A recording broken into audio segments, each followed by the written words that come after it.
let's go back in time a bit to the near collapse and the amazing turnaround of Lego. Right. Lego, the bricks everyone played with, it's hard to imagine, but they were really on the brink of bankruptcy.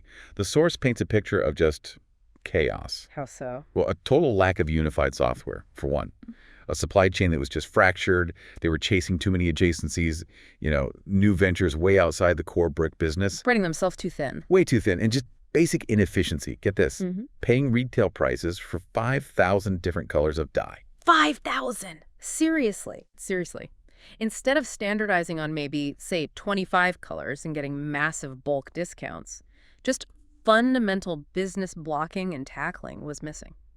So a company's in that deep of trouble.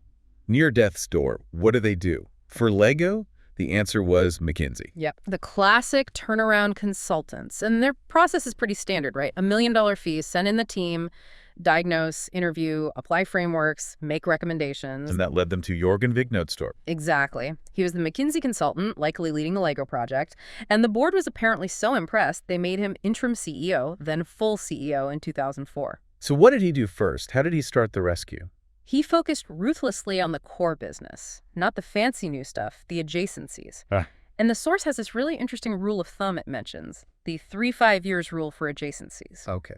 The idea is a healthy company can realistically add maybe one adjacent business every 3 to 5 years because it takes real effort culturally, operationally. Right, it's a big undertaking. But Lego, they were doing 3-5 adjacencies every year. Wow, no wonder it nearly killed them. Exactly. And this points to what the source calls a strategic trap.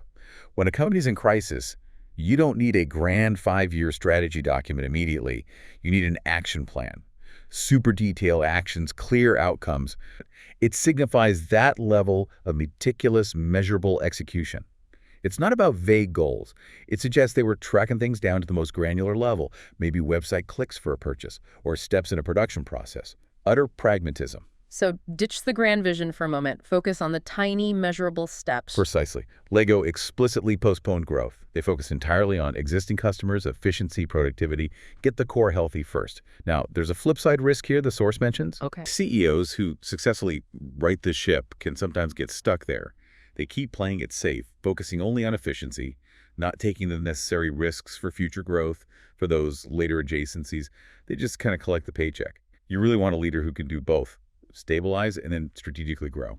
That makes sense. You need the crisis manager, then the growth visionary, maybe in the same person. So how did Lego fix that core, that messy system? Immense focus on enterprise architecture, unified systems. The source is clear. They implemented SAP and other unified systems across everything globally. Factories, products. You have to, right?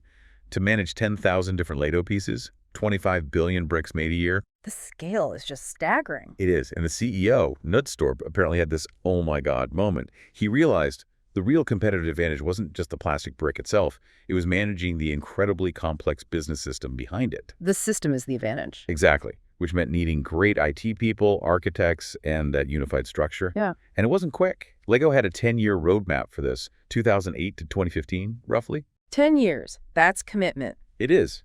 And the source compares it to Trinity, a healthcare company, which also took about 10 years for a similar kind of unification project. It takes time. So once they finally got the ship righted, the core solid, the systems working, then they looked outward again. Then and only then did they strategically add those digital adjacencies. Right, like the video games? Exactly. Yeah. Lego video games became, astonishingly, the world's second biggest title for families with kids. I didn't know that. Second biggest. Yep. They also developed TV series, content for YouTube channels, built up e-commerce, created apps like Lego Life, which is now part of a bigger app. So they went digital, but only after the foundation was rebuilt. Precisely. Those digital moves, just like the physical Legoland parks, which were actually an earlier adjacency from the 2000s, they could only really work and be pursued after the core was stable and that huge 10-year systems plan was done. Strategic patience. And it built community too, didn't it? Oh, hugely. Parents making YouTube videos showing how to build sets.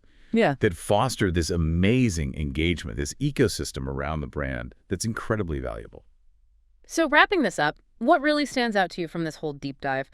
And if Lego's comeback relied so heavily on getting its system architecture right, on that patient phased approach, how much does your own future success, maybe in your career or projects, depend on how well you curate your own information architecture, how well you manage your focus, your strategic priorities in a phased way? It's a great question. Lots to think about there. There's always more to learn, isn't there? We really hope this deep dive gave you plenty to consider.